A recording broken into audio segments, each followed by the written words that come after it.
So let's get right into it because there's a lot of material to cover, and one of the things we're going to start with is taking this motorcycle apart. It's pretty evident that the screws are right in front of your face. In those recessed holes, those are holding screws as well. So we must remove every single one of those screws to make sure that we take this apart properly. Now there is a missing footrest, but it's not enough to deter me from working on this motorcycle. So what you need to do is grab a small tray so you can put all of those little screws and keep them in order so you don't lose them. Now this cycle is so much easier to take apart than the last one, and it is definitely a lot easier to work on. So what we're going to do now is going to detail as to how to take this apart piece by piece, and then we're going to add some lights to the tail lights. Well, we're going to make our own tail light lens to begin with, and then we're going to get into that panel. Let's go ahead and get started with first the list of materials. These are the LEDs, nano LEDs and mini LEDs, the connecting wires, and the expansion port. It's up to you if you want USB. I went with battery on mine. This is the flicker board that is going to be needed to make that screen, well, it's going to flicker. So it looks like it's actually in use. So first things first, once again, grab that small tray, a little paint tray, a little cup, etc., and start putting those screws in there so you don't lose them.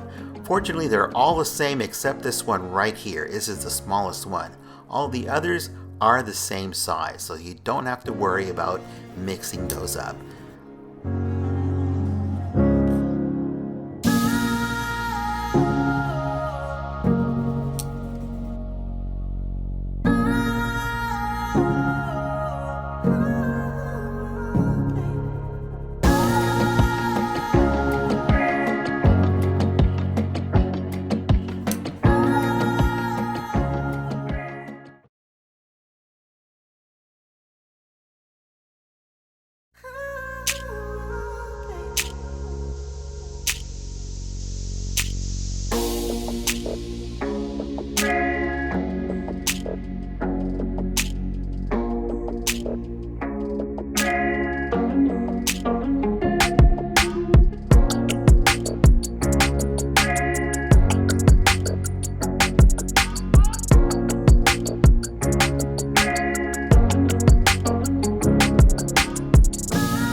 Now once you remove all of the screws and separate the pieces, this is what it should look like.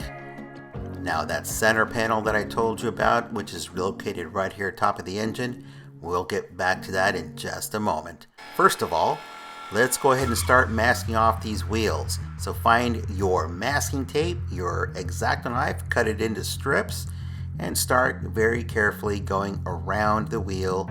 Cover it the best you can. If you're going to use that X-Acto knife on the wheel, do not mar the plastic, and it's very soft plastic.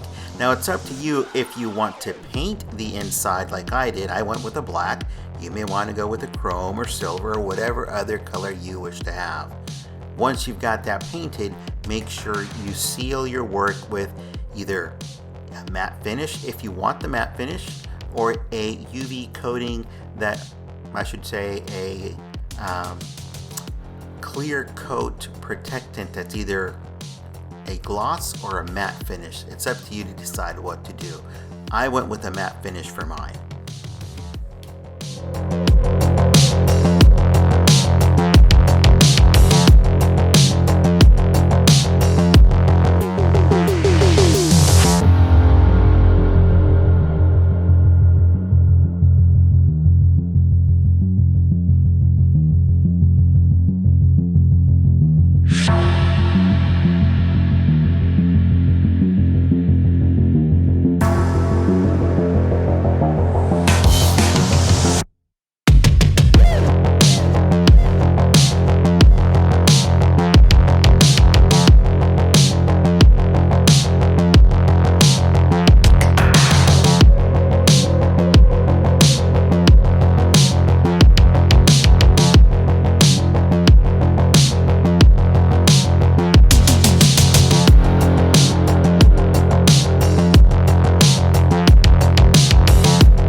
Should be at this stage, and your wheels should look something like this once they're fully painted.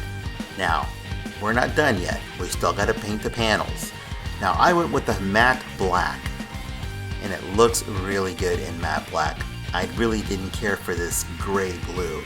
It's up to you if you want to go with a high gloss black or whatever other color you want to use. Now, I am getting another cycle like this, and that's going to be for Batgirl, so that's going to have the lilac colors applied to it.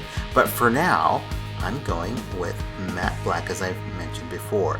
Now, once you are painted or have everything painted, make sure you seal your work again with your clear coat. Again, either matte or gloss or semi-gloss. It's up to you what the finish is that you want to have.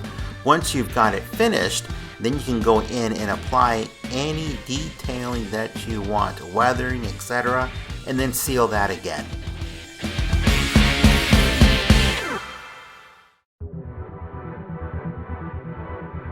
Now, these are the panels that I ended up removing off of that rear wheel. They do come apart.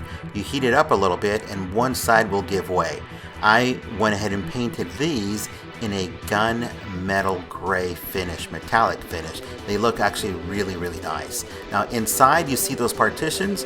You're going to glue your LED to the inside and choose one side of the partition. If you want to actually light up more of the wheel, you'll have to put in a bridge there to glue the LED to that to light up more of the wheel. But you'll still have that shaft that's in the center, and that's going to cause a shadow. So it's just best to choose what side of the partition you want to glue the LED to. I went ahead and used resin to glue it down to. Now I applied a different paint to the exhaust pipes. I applied a paint that actually changes color as you change your lighting.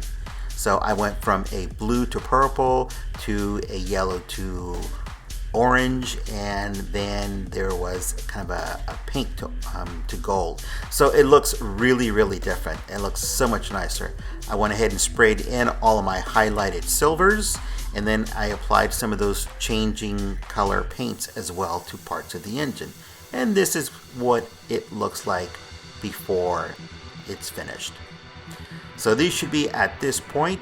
You can see the color change on those exhaust pipes, etc. But now let's talk about adding some lights to that rear wheel so that it looks like this. So for camera purposes, I have already added them. I already done this. And as you saw the painting of it, there's a partition on the inside. Choose what side of that partition you want to have the LED glued down to. Make sure you do the same on the opposite side. Connect it to your board so you can test your lighting, make sure it's working, and then follow the contour of that panel and glue it to the areas where it starts to bend. Again, I used UV resin to glue down the LED. I did the same on the opposite side. And as you can see, I did paint an actual tire in a high gloss black because it looks so much better. Now, if you don't have one of these, consider purchasing one. It's key to what we're going to be doing next. Get a set of these drill bits if you don't have them, or just get some small drill bits that are going to be accessible to you, and they're going to be something that you can drill small holes into. And there's a reason why you want the small drill bit. First of all, we're going to go into using the larger of the drill bits because we want to drill a hole big enough for that connecting wire to pass through for the LED to hook into the expansion board. Now this piece you see here that I've already painted, that's going to be actually hidden, so you really don't need to paint it. So you drill from the inside, and this is to hook up the LED that's on that wheel panel. And there's two of them obviously. So do the same on the opposite side. Both of those are going to hook into that expansion board that you see there at the bottom. We're also going to hook up the headlamps and the tail lamps to this board.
Great, so now let's talk about that tail light.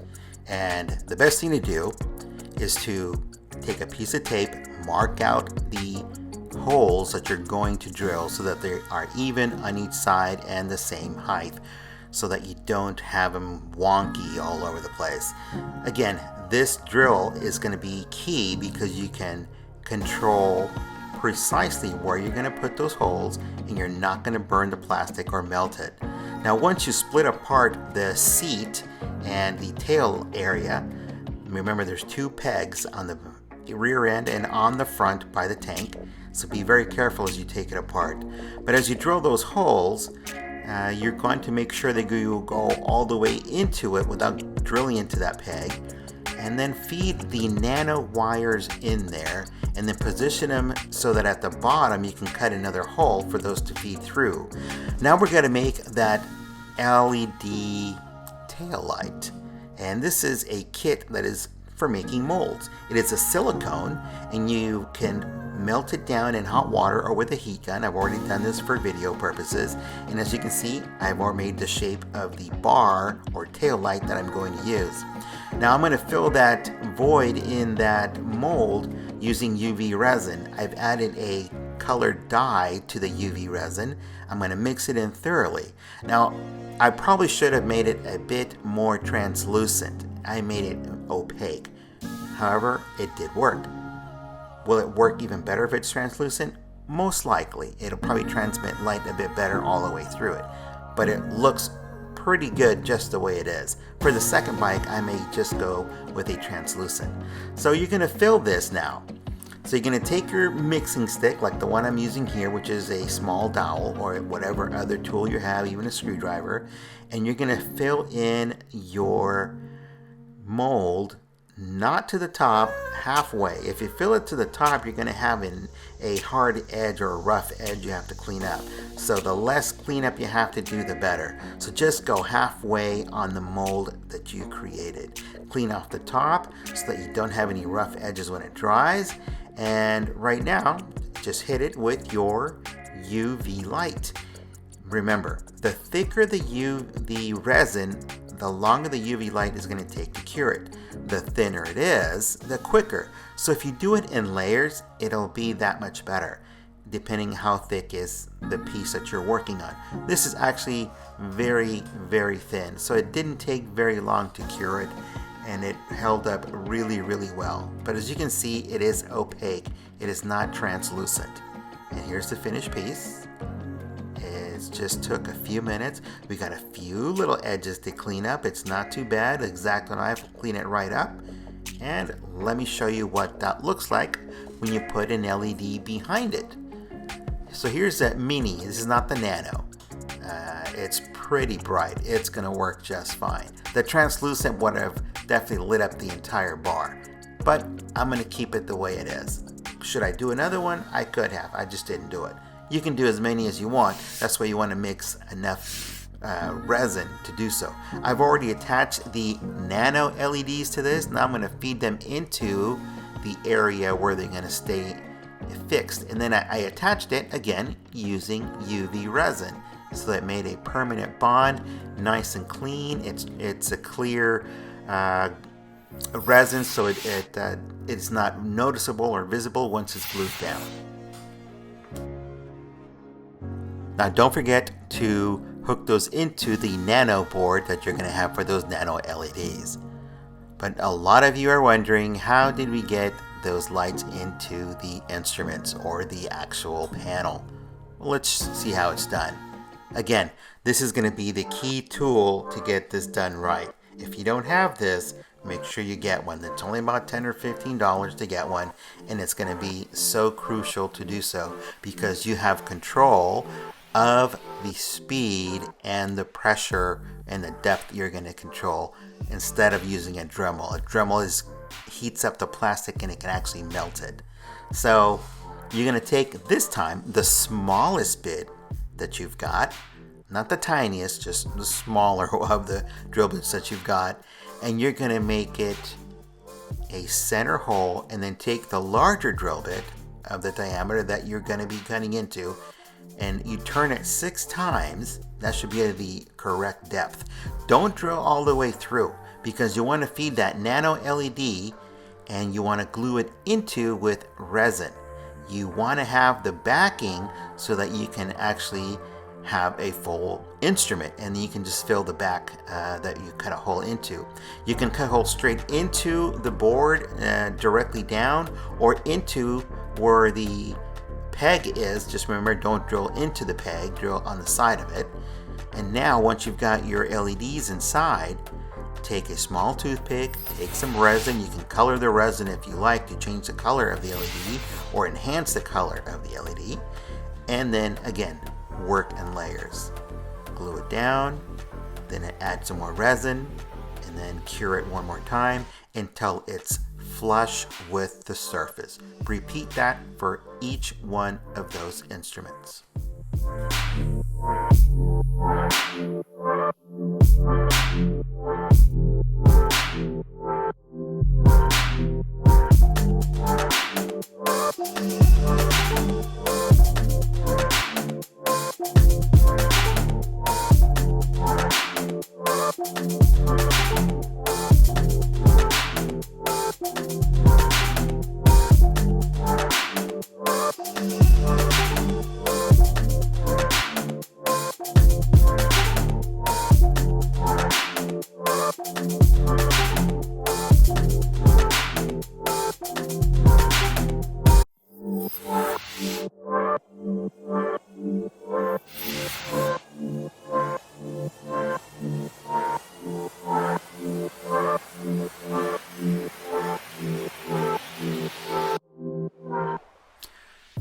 So now take this small drill bit once more, and you're going to turn that center panel into a waffle. You're going to do that by drilling as many holes as possible, getting them to the edge as close as possible and close to each other. That way you make the plastic very weak. And the weaker it is, the easier it is going to be for you to take out that larger piece without destroying the rest of the actual shape. So once you've cut into your holes, or into your panel making these holes, see where else you can get any of these holes closer so that it's easier for you to take it apart. And you'll see, once you use a pair of pliers, it's just going to come off incredibly easy. So if you've got an X-Acto knife handy, you're going to take that and you're going to put it into one of these holes that's on the edge on the inside, and you're going to break it in. Then take your needle nose pliers and just pluck it. It comes off that easy. And then just clean it up with an X-Acto knife and a file. It should look like this. So now we're going to create that center panel, and you can use any material you've got. I've got this from an old light that I had in the kitchen, and I've kept this piece, this diffuser that came with, and it definitely came in handy. So cut it to the length that you need. So this one's a little bit long. We're going to have to shorten it down. Glue it to the inside of one of those sides, and then put it together, and it should look like this. And then there you go.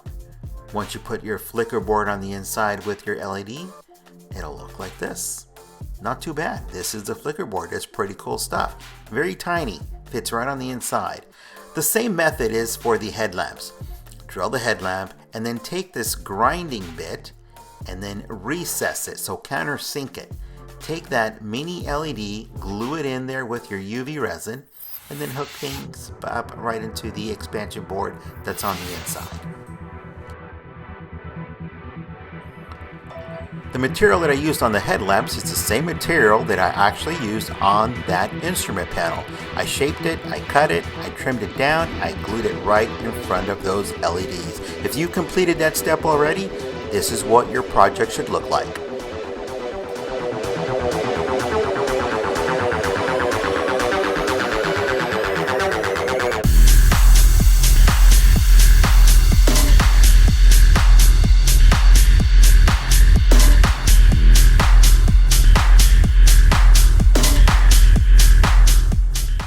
So we're almost done here.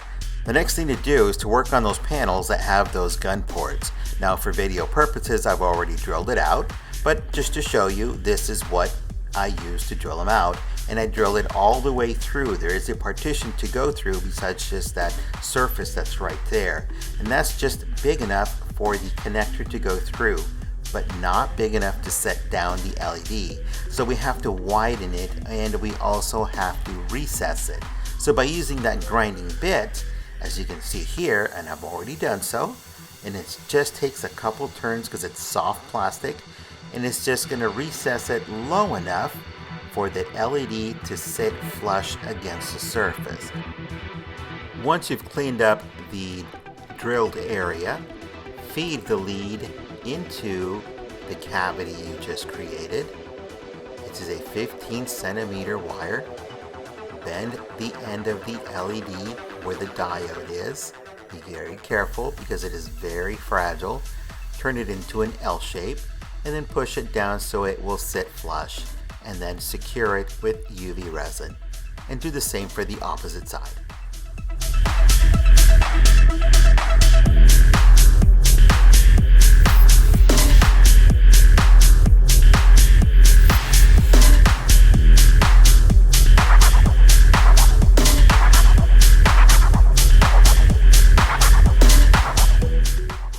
Your gum ports should look like this. I added a Lego that I had as an extra for a cover on it, and it looks pretty cool. You can decide whatever you want to do as to either leave them bare or cover them up. Now we're going to be doing the same thing to the side ports where the guns come from. And this is either a turn signal or a vent, etc. I decided to make it well, it's not a turn signal, but it's more of a warning lamp. So same thing, make it into a waffle by drilling several holes into it, and take the smallest drill, but it looks like I broke this one. Let me switch here, and then drill it out, clean it up, and fill it with UV resin. And as you can see underneath, I have that silicone that I have plugged in there so that the resin does not obviously fall through, so it will create a lens for me. Then once I've got that cured with the UV resin, I will turn it around, pull that silicone out of there, and now I have a lens that I can attach an LED to. Let me show you what that looks like.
Once the UV resin is dry, you can attach this LED, which is a self-blinking red light. The length on this wire is 15 centimeters, so you can determine what length you want. There's 30 and there's 15. I went with 15 because that's the area of length that I am going to hook up to the board. And make sure you secure it down with UV resin. Make sure you do the same to the opposite side.